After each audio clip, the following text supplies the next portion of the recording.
Product placement. I get you something to drink or anything. How about a Coke? Exposition.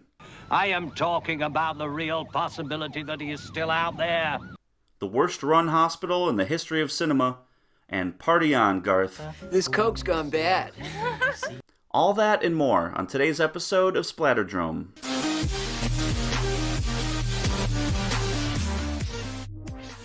I'm your host, Brandon Moeller. Thank you for joining me. I've got a quick question for you. Remember the movie Halloween? The suspense classic that slowly stretched your guts tighter than a bridge cable and then unleashed hell with a thrilling climax you couldn't look away from? Do you remember?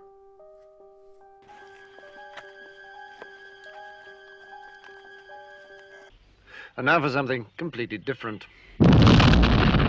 Hey, it's Halloween 2, the horror sequel that answers the question, what kind of bullshit will talented people do for money? The tagline for this film is, more of the night he came home, which is exactly right. Halloween 2 picks up immediately after the first film, with Michael being shot by Dr. Loomis and then disappearing into the night. What follows is an uninspired murder spree that does its best to aesthetically resemble Carpenter's film, though it doesn't get much else right. Halloween 2 is notable for a couple of reasons. One, it features the series' first and most impactful retcon by revealing that Laurie is actually Michael's sister. Why Michael wants to kill his family is unknown, but this revelation gives us a reason why he's continuing to pursue Laurie. Also, this movie features the first on-screen appearance of future SNL standout Dana Carvey, who plays a nameless assistant with a local news outfit. I've got a lot to get off my chest with this one, so let's get started with plus minus.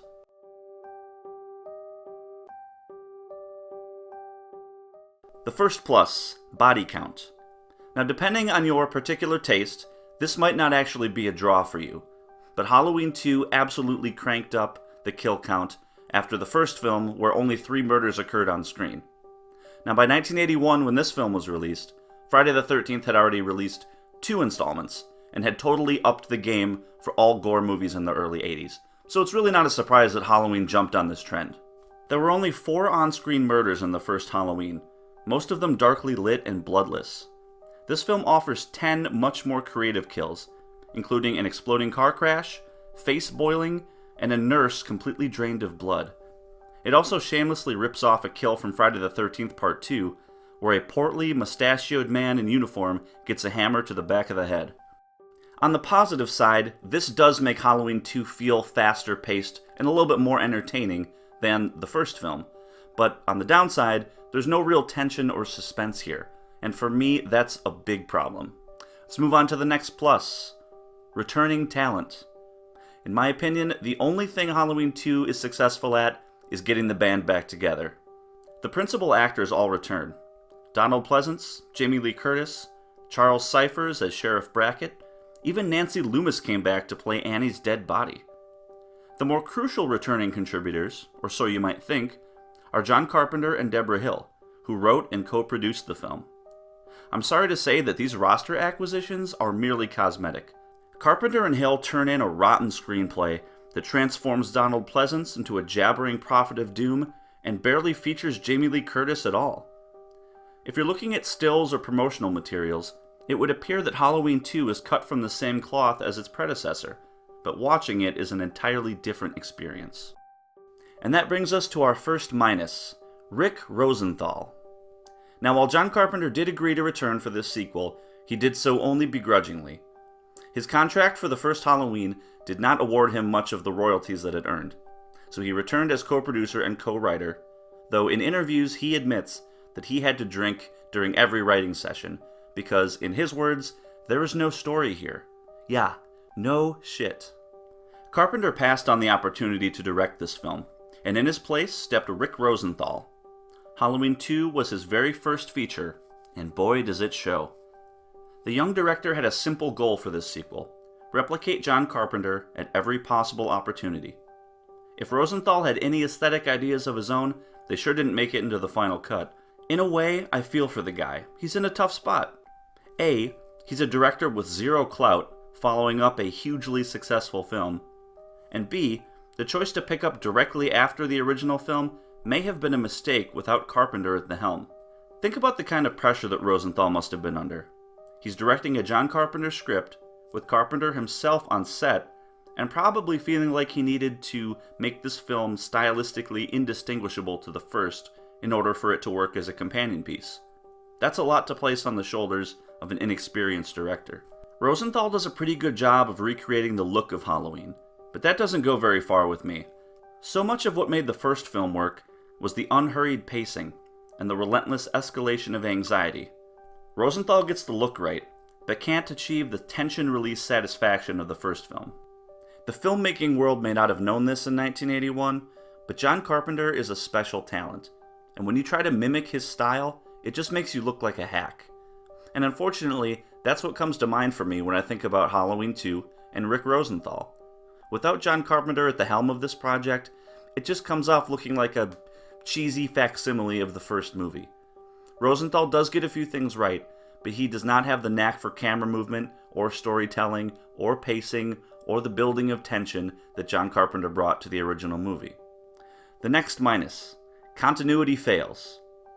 Now again, Rick Rosenthal does a pretty good job of mimicking the aesthetic of the first Halloween, but there are several major things that he does not get right, mostly as it relates to Michael. Most obviously, the mask. Less than 3 years had passed since Halloween, and yet the makers of this film couldn't accurately duplicate Michael's mask. Was the original prop no longer available? Were there no more Captain Kirk masks in the world? I can't wrap my head around this production's inability to create something that more closely resembled the original. To be fair, Halloween 2 actually does a better job in this regard than most of the future sequels. The way Rosenthal is choosing to show Michael is a problem, though.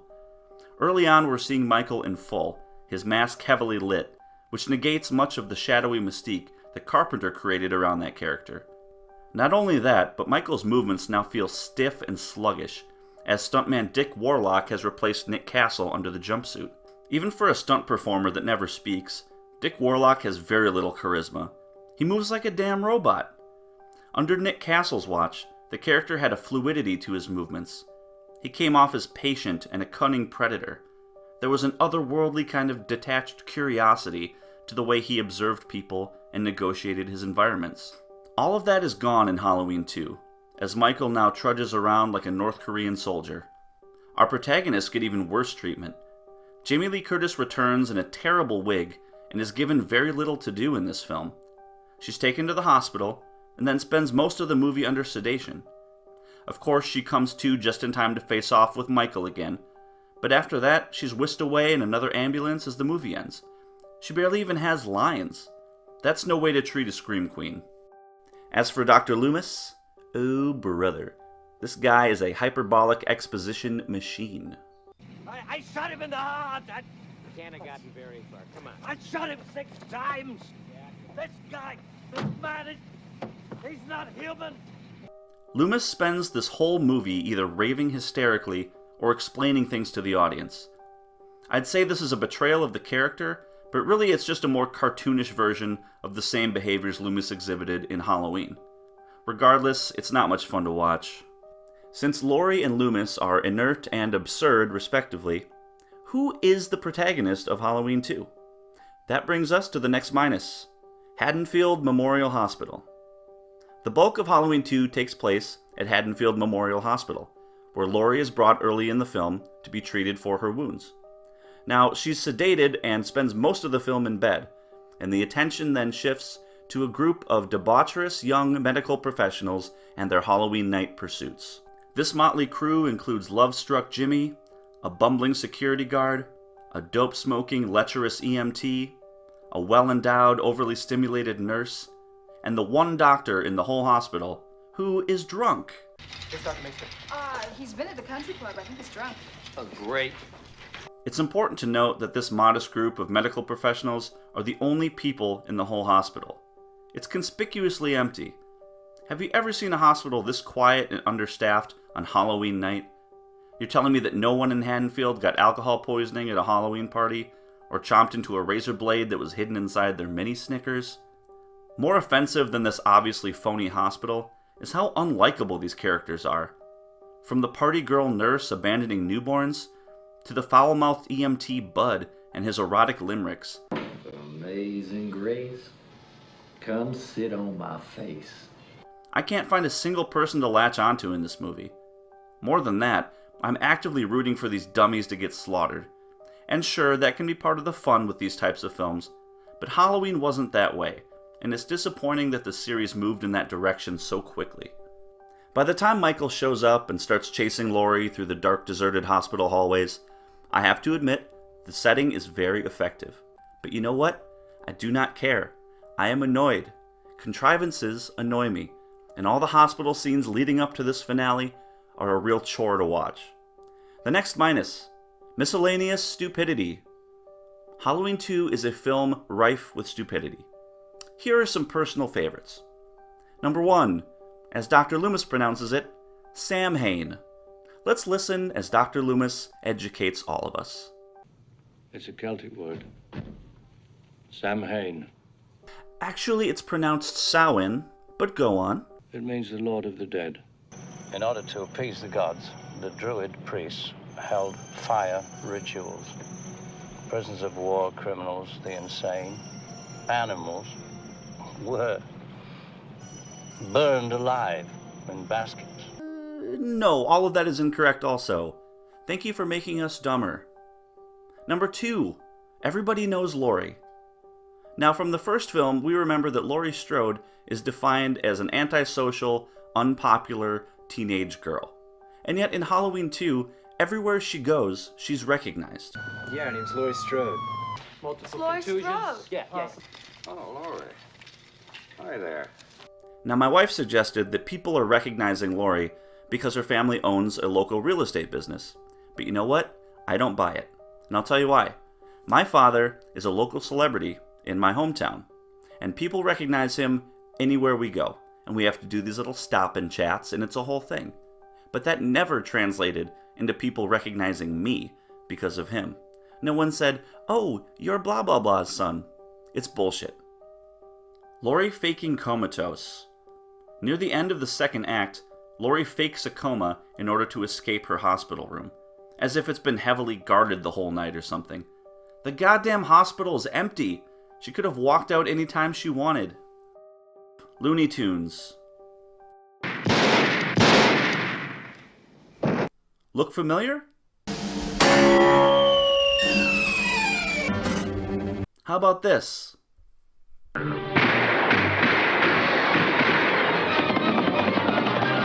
The elevator getaway. Are you fucking kidding me with this? Let's just run through a quick checklist. Michael Myers, the heretofore unstoppable killing machine, has been stabbed multiple times in vital areas, shot 6 times, fallen out of a 2-story window, and he's fine. But that's all about to change as Michael comes up against his toughest challenge yet. An elevator door. Is anyone buying this junk? I am very annoyed. You know what? I'm done. We're done with that. Plus minus is over. Let's move on to some questions. At Deadbeat Godfather asks, I personally dig this movie a lot. How do you feel about the new Halloween disregarding this one entirely? For those of you that don't know, Halloween 2018 is going to be a direct sequel to the very first film. They're choosing to ignore the events of this movie and every sequel that came after. It's probably clear, based on what I've said so far in this video, that I couldn't care less about Halloween 2 being written out of continuity. In fact, I think it's a great idea. In my mind, the only legacy this film even has is making Michael and Laurie related. That does have an impact on some of the future sequels, but if we're just being honest with ourselves, it's a writing gimmick. It's just a way to get Michael to keep coming after Laurie, when really he should just be killing anyone in his path. So no, I don't think Halloween 2018 has anything to gain by referencing or using the material from this film.